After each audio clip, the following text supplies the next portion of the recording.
¿Cómo estás, Vale? Muy buenos días. Claro, un 3% de positividad de la región metropolitana, pero en nuestro país la cifra es aún más baja, 2,59%, el número más bajo que se ha informado en toda la pandemia del COVID-19. Vamos a, por supuesto, analizar esta realidad de descenso en la cantidad de contagios que se ha visto en estas últimas semanas. Para eso estamos con el doctor Álvaro Erazo, el exministro de Salud y también miembro del Consejo Asesor COVID-19. Doctor, ¿cómo está? Hola, buenos días, un gusto saludarte. Hoy día, doctor, la región metropolitana avanzó a la etapa de preparación, todas sus comunas.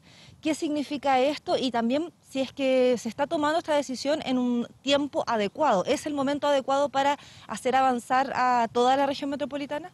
En primer lugar, yo me alegro que se haya tomado una decisión de conjunto en la región metropolitana. Era algo que veníamos planteando. No se puede estar haciendo levantamiento de cuarentenas, etapas de transición, si no es en el conjunto de la región. Y la región tiene buenos indicadores que también es un parámetro que hay que considerar. Cuando los indicadores sanitarios son buenos, hay que avanzar. Pero lo fundamental es mantener el testeo y la trazabilidad. Esta etapa la vivimos en el mes de noviembre. En mes de noviembre del año pasado teníamos una condición similar. Estábamos avanzando hacia una etapa de preparación, luego retrocedimos a transición y ya saben después lo que pasó al regreso de vacaciones en este año, en el mes de marzo. Entonces, creo que lo más importante, el mensaje a la población, es en primer lugar que se están haciendo bien las cosas, que la gente está tomando conductas preventivas, pero particularmente los desafíos son mucho mayores cuando vamos conquistando y, por así decir, cercando la circulación del virus. Creo que es una buena noticia.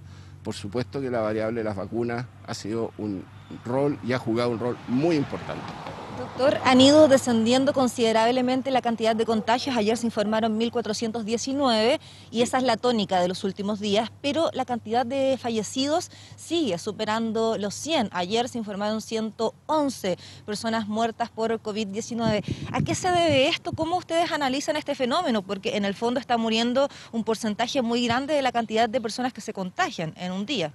Sí, claramente tuvimos también un alza en las últimas semanas de casos de fallecimiento de personas adultos mayores. ¿Ya? Habíamos logrado detener, básicamente por el efecto de la vacunación, detener el número de casos de fallecimiento de adultos mayores y, por supuesto, habían crecido los menores de 40 años en esa condición de gravedad e incluso fallecimiento.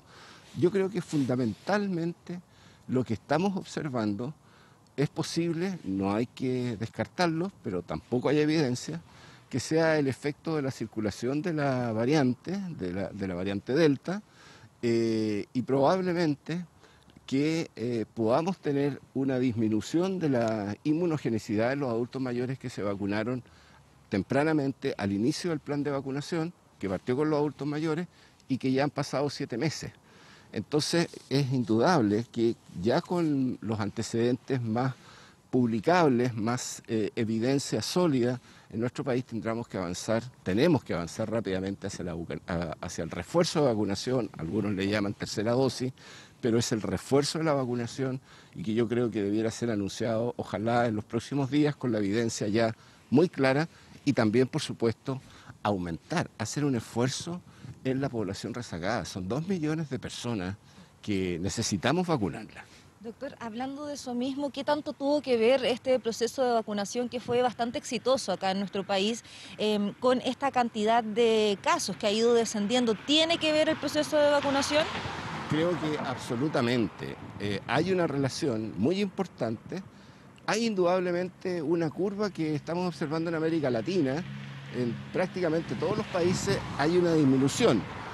Pese a que son países que tienen, por así decir, coberturas distintas, incluso unos muy débiles en materia de vacunación, pero lo más importante, el factor más importante, más allá que se nota una curva distinta, más atenuada en las últimas semanas en la región América Latina, es indudable que el esfuerzo de vacunación, los datos que están publicados, que son cohortes poblacionales, vale decir que se hace un seguimiento de los casos, y uno ve que las personas que se han vacunado y los que no se han vacunado, los que se han vacunado tienen un riesgo muy escaso, muy reducido a enfermar gravemente y al riesgo de fallecimiento. Entonces, creo que la evidencia hasta ahora es clara y categórica, pero no es solo con la vacuna, y eso es lo que se ha dicho una y mil veces, no es solo con la vacuna.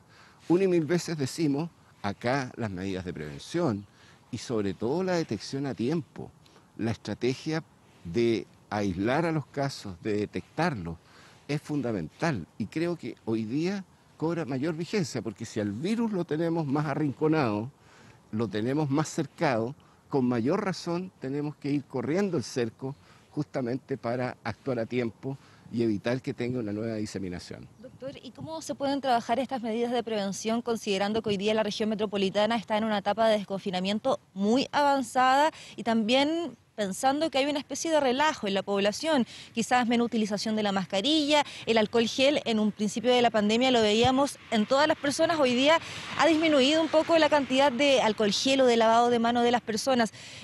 ¿Cómo se puede trabajar la prevención y las medidas que usted repite y que hemos repetido en tantas ocasiones para evitar una tercera ola o una nueva ola de la pandemia? Mira, yo creo que el mensaje es fundamental porque nosotros tenemos la anticipación de lo que está pasando y va a pasar en Chile, en Europa. En Europa hemos visto un relajo absolutamente, a mi modo de ver, irresponsable, estadios llenos, sin uso de mascarillas, celebrando, y a los 2 días a la semana aplicando toque de queda. Es lo que está pasando en España, es lo que ha pasado en Francia.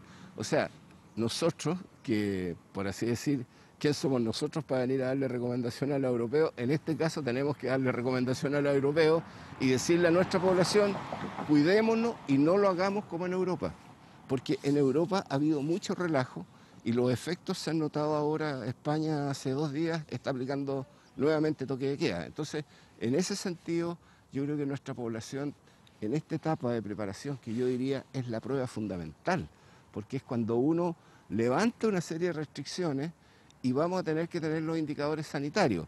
Y con los mismos indicadores sanitarios que liberamos justamente espacios de mayor aglomeración, donde van a haber aforos más altos, de 100, 200, 500 personas al aire público, al aire libre, indudablemente que con esos mismos indicadores vamos a tener que tomar decisiones, ojalá que no, de disminuir esos espacios de mayor convivencia, de mayor libertad, porque efectivamente no dio resultados. Así de simple. Entonces, si con los indicadores avanzamos, vamos a estar atentos, con los mismos indicadores el gobierno tendrá que disminuir porque las medidas fracasaron y no tuvimos la conciencia ciudadana, la responsabilidad y la educación que hay que hacerle a la gente, porque mucha gente no sabe, hay que educarla, cada uno entre nosotros tenemos que educar al otro y yo creo que en ese sentido podemos dar un paso más hacia mayores posibilidades de convivencia y de esparcimiento entre todos.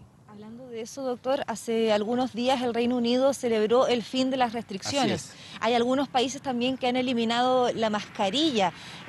¿Usted ve factible que alguna vez en nuestro país eso pase o en qué momento podría pasar, sobre todo el tema de sacar la mascarilla como medida de obligatoriedad? Mire, creo que ayer hablaba la presidenta del Colegio Médico y me voy a tomar de sus palabras porque es parte de cómo se trabaja en salud pública. Las decisiones se toman con evidencia y la evidencia hoy día categórica no nos demuestra que sacarnos las mascarillas sea un paso a favor de protegernos frente a la circulación de este virus, que además tiene la peculiaridad que tiene niveles de mutación inesperados. La propia OMS ha dicho que estamos enfrente de un escenario que puede cambiar de manera muy agresiva o no, pero hay incertidumbre en las próximas semanas, en los próximos meses. Entonces, yo creo que nosotros tenemos que mantener el uso de mascarilla, la distancia social o física, como se llama, también, por supuesto, el lavado de manos, como tú bien decías, el uso de alcohol gel y lo que ahora estamos diciendo también, la ventilación. Creo que eso es súper importante porque las partículas no solo son las gotitas de saliva, son gotitas que quedan en suspensión en esto que se llaman aerosol. Entonces, creo que esas medidas son el eje de la estrategia y la vigilancia particularmente en las comunas, en los municipios, el segundo eje, la trazabilidad, el testeo, son fundamentales y el aislamiento también. Y, por supuesto, la vacunación que viene y debe venir a los menores de 12 años es un gran desafío. Perfecto, doctor Álvaro Erazo, le agradecemos por esta entrevista, haciendo este análisis tan completo de la situación que hoy día estamos viviendo con la pandemia del COVID-19. Es cierto que han descendido los casos, la tasa de positividad es bastante baja, la más baja que se ha informado durante toda la pandemia del COVID-19, pero como decía el doctor, lo importante es seguir manteniendo las medidas de prevención y de precaución, sobre todo considerando que desde hoy día la región metropolitana en su totalidad está en la fase 3 del plan paso a paso, un desconfinamiento muy avanzado, pero que por supuesto implica mayores responsabilidades, la utilización de la mascarilla, la distancia social y por supuesto el lavado constante de manos son las recomendaciones principales para evitar una nueva ola de esta pandemia. Vale.